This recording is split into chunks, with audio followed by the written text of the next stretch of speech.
ଜଗିକି ଆସିକି ବସିଲା କିଏ ବାଘ। ତାପରେ ସେ ବାଘ ଯେତେବେଳେ ବାଟ ଯାଇକି ବସିଲା ବଉଳା ଗାଈ ତା ରାସ୍ତାରେ ସେ ଆସୁଥିଲା। ବାଘକୁ ଦେଖିଲା ପରେ ସେ ଅଟକିକି ରହିଲା, କହିଲା ବାଘ ମାମୁଁ ତମେ କଣ ପାଇଁ ମୋ ବାଟ ଜଗିଛ? ବାଘ ମାମୁଁ କହିଲେ କି ମତେ ବହୁତ ଜୋର ଭୋକ ହଉଛି, ମୁଁ ଆଜି ତତେ ଖାଇବି, ମୋ ଭୋକ ମେଣ୍ଟେଇବି। ତାପରେ ବଉଳା ଗାଈ କହିଲା ନାଇଁ ମତେ ମୁଁ ଖାଆନି, ମୋର ଗୋଟେ ଛୋଟ ଛୁଆଟେ ଅଛି, ମୁଁ ଗଲେ ତାକୁ କ୍ଷୀର ଦେବି, ସେ ମତେ ଅନେଇକି ବସିଥିବ ହେଲା। କିଏ ଅନେଇକି ବସିଥିବ? ବଉଳା ଗାଈର ଛୋଟ ଛୁଆ ଅନେଇକି ବସିଥିବ, ସେ ଗଲେ ତାଠୁ କ୍ଷୀର ଖାଇବ। ତାପରେ ବାଘ ମାମୁଁ କଣ କହିଲା ନା ନାଇଁ ମୁଁ ଜାଣିନି କିଛି, ମୁଁ ହିଁ ତତେ ଖାଇବି ଆଉ ମୋ ଭୋକ ମେଣ୍ଟେଇବି। ତାପରେ ବଉଳା ଗାଈ କହିଲା ମୁଁ ତମକୁ ଆଜି କଥା ଦେଇକି ଯାଉଛି କି ମୁଁ ମୋ ଛୋଟ ଛୁଆକୁ କ୍ଷୀର ପିଆଇ ସାରିକି ମୁଁ ଆସିବି ତୋ ପାଖକୁ, ତାପରେ ତୁ ମତେ ଖାଇବୁ। ବାଘ ମାମୁଁ ମନା କଲା, ଜମା ବି ମାନିଲାନି, କହିଲା ନା ମୁଁ ଛାଡ଼ିବିନି, ମୁଁ ତତେ ତୋ ଘରକୁ ଯିବାକୁ ଛାଡ଼ିବିନି ତୋ ଛୁଆ ପାଖକୁ। ବଉଳା ଗାଈ କଲା ନା ନେଗୁରା ହେଇକି ତାକୁ କେତେ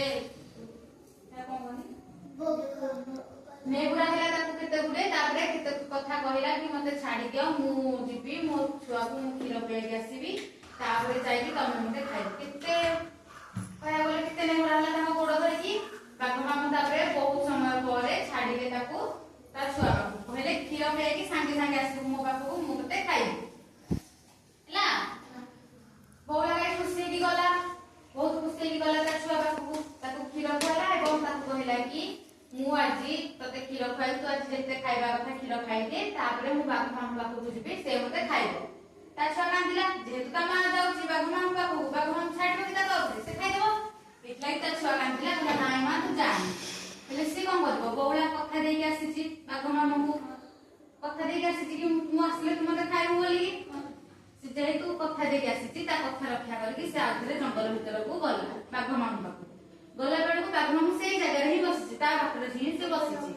ତାପରେ ବାଘ ମାମୁଁ କଣ କହିଲା, ବଉଳାକୁ ଦେଖିକି କହିଲା ତୁ ପୁଣି ଥରେ ଆସିଛୁ? ବଉଳା କହିଲା ହଁ ମୁଁ ତମକୁ କଥା ଦେଇକି ଯାଇଥିଲି ମାନେ ପୁଣି ଥରେ ଫେରି ଆସିଛି। କୋଉଠିକି? ଜଙ୍ଗଲ। ସେ ଖାଇବା ପାଇଁ ଫେରି ଆସିଛି। ବାଘ ମାମୁଁ କଣ କହିଲା, ସେ ଯେହେତୁ ସତ କଥା କହିକି ଯାଇଥିଲା, ସତ କଥା କହିକି ପୁଣି ଫେରି ଆସିଲା, ସେଥିପାଇଁ ସେ ବାଘ ମାମୁଁ ତା ଦୟା ଦେଖିକି ସେ ଛାଡିଲା।